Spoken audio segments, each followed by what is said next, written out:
starting ਤੇ ਜਿਹੜੇ ਵੱਡੇ ਵੱਡੇ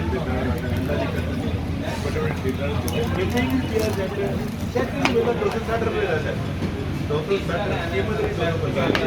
दवाई 3.5 लाख रुपये का पहले तो बाहर जाना से दवाई अंदर मिलता थी देने के लिए नहीं है तो बाहर जाता है बड़ा पार 75 रुपये 90 रुपये यार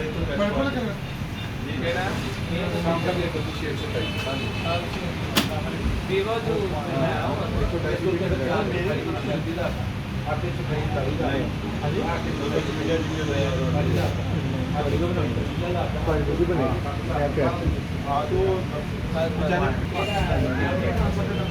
करो जिन्हें ये हल्कियों को उठा दे हल्कियों को उठा दे ये वापस economics and no MICS BS 98765 okay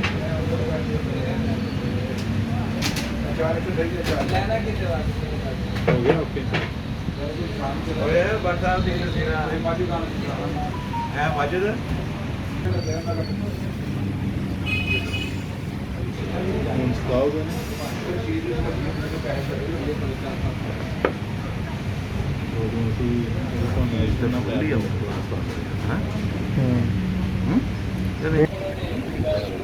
short